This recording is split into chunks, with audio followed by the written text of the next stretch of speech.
दोराहा, पति ने की पत्नी के साथ की बेवफाई। सॉरी मैडम, उपमा मिक्स का एक ही पैकेट था जो इन्होंने ले लिया। नया स्टॉक 3-4 दिनों में आएगा। सेल्समैन की आवाज़ सुनकर रोहित ने मुड़कर देखा। एक गौरवर्ण की अमेरिकन नवयुवती उसकी तरफ देख रही थी। दोस्तों, अगर चैनल पर नए हो तो सब्सक्राइब जरूर कर लीजिए। उसके देखने में कुछ ऐसी कशिश थी कि रोहित ने उपमा मिक्स का पैकेट सेल्समैन को थमाते हुए कहा, ये पैकेट इन्हें दे दो, मैं फिर ले लूंगा। उस युवती ने रोहित को आभारयुक्त नज़रों से देखा और फिर डिपार्टमेंटल स्टोर से चली गई। मेट्रो ट्रेन लेट थी। ठंड बढ़ने के साथ साथ घना कोहरा भी छाया था।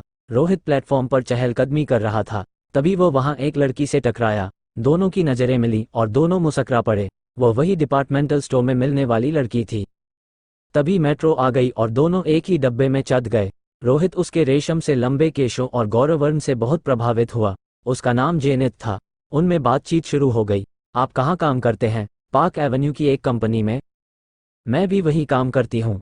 आपकी बिल्डिंग के साथ वाली बड़ी बिल्डिंग में मेरा दफ्तर है। इस मुलाकात के बाद मुलाकातों का सिलसिला शुरू हो गया। धीरे धीरे घनिष्ठता बढ़ी, फिर दोनों में दूरियां समाप्त हो गई।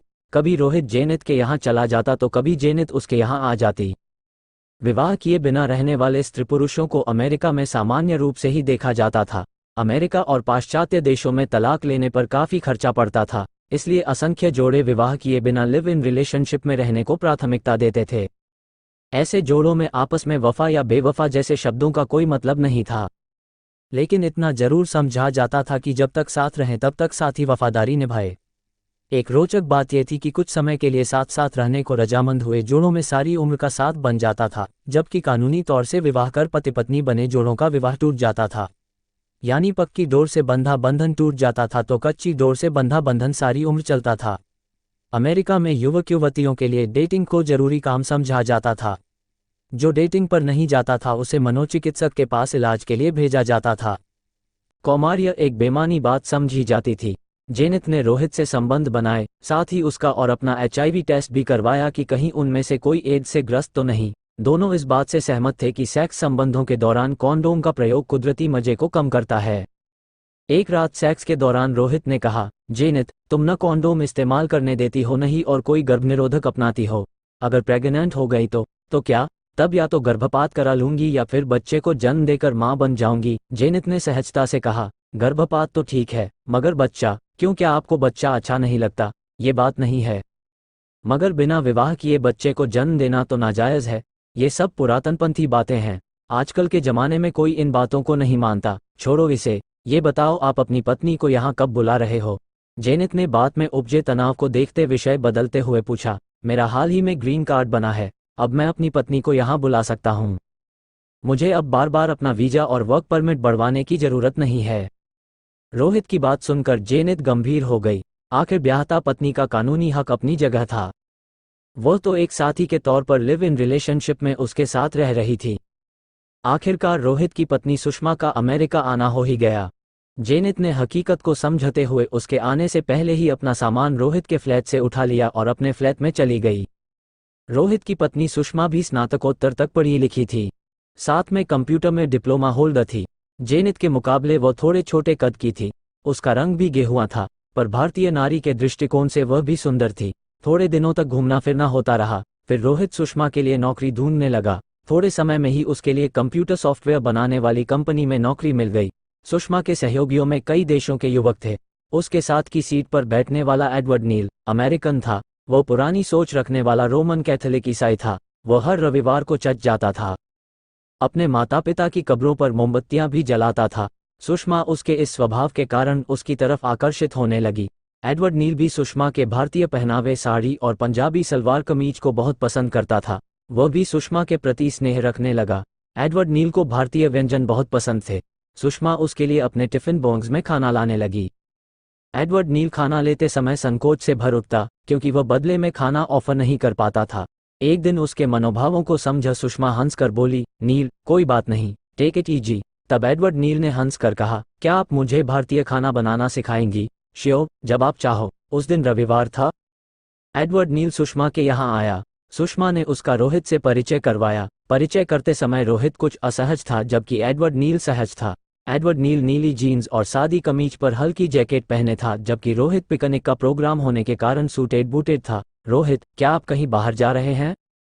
हाँ, पिकनिक पर जाने का प्रोग्राम था। आप तो सूट कोट में हो, मैं तो उसके बजाय कैजुअल वियर ही पसंद करता हूँ। मुझे आपका भारतीय पहनावा कुर्ता पाजामा बहुत पसंद है। यानी आप भारतीय बन रहे हैं और हम अमेरिकन। सुषमा की इस टिप्पणी पर सभी हंस पड़े। एडवर्ड नील ने मनोयोग से सुषमा के साथ रसोई घर में काम किया कि घर आता रहा। थोड़े समय में ही वो अनेक भारतीय व्यंजन बनाना सीख गया। फिर वह भी सुषमा और अन्य साथियों के लिए भारतीय व्यंजन लाने लगा। एडवर्ड नील और सुषमा के मेलजोल को रोहित शंकित नज़रों से देखने लगा। वह स्वयं एक गोरी मेम को कई महीनों तक अपने यहाँ एक साथी के तौर पर रख चुका था, इसलिए शंकित था कि एडवर्ड नील भी उसकी पत्नी से गलत संबंध बनाएगा। अतः अब वह बार बार सुषमा पर तुनक पड़ता। पहले सुषमा को वीकेंड पर बाहर घुमाने ले जाता था, मगर अब अकेला जाता था। एडवर्ड नील का अपनी पत्नी से हाल ही में तलाक हुआ था। वो आम अमेरिकन लड़कियों के समान ही उच्छृंखल विचारों की थी। उसकी नज़रों में उसका पति एक मिसफिट पसंद था। कमोबेश ऐसे ही विचार सॉफ्टवेयर कंपनी में काम करने वाले अन्य सहयोगियों के थे। उनके विपरीत सुषमा एडवर्ड नील को एक फिलॉसफर और जीनियस मानती थी। दोनों में धीरे धीरे अंतरंगता बढ़ने लगी। सुषमा का आकर्षण रोहित के लिए काफ़ी कम हो गया। तब उसे जेनित की याद आई। 2-3 माह से उसने उसकी खबर न ली थी। शादी किए बिना साथ रखना चाहते हैं। आम आदमी तो विवाह के बंधन में ही विश्वास रखता है। सुषमा अपने कार्यस्थल और घर आने के लिए कभी मेट्रो तो कभी लोकल बस का उपयोग करती थी। एक दिन डबल डेकर बस की खिड़की से उसने रोहित को एक अमेरिकन युवती के साथ बगलेगीर हो जाते देखा तो उसे धक्का लगा। उस रात भी रोहित नशे में धुत घर आया। उस रात सुषमा ने उसे सहारा न दिया। गिरता पड़ता रोहित बिस्तर पर जा लेटा।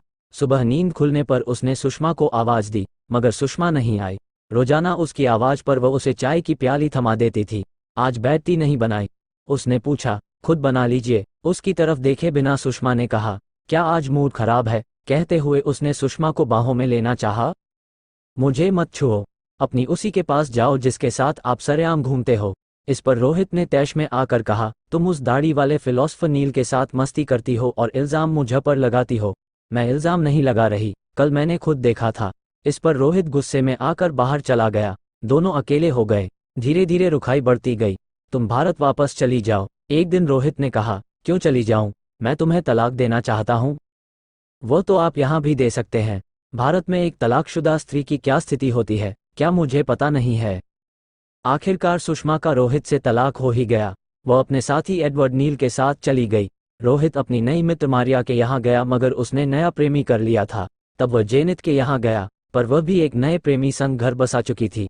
खाली हाथ मलता रोहित अपने फ्लैट के दरवाजे पर खड़ा उस दोराहे को देख रहा था, जिसके एक रास्ते से उसकी 7 फेरों की ब्याहता चली गई तो दूसरे से लिव इन रिलेशनशिप की साथी। उसका घर उजड़ चुका था। दोस्तों, वीडियो को लाइक और चैनल को सब्सक्राइब जरूर कर लीजिए। धन्यवाद।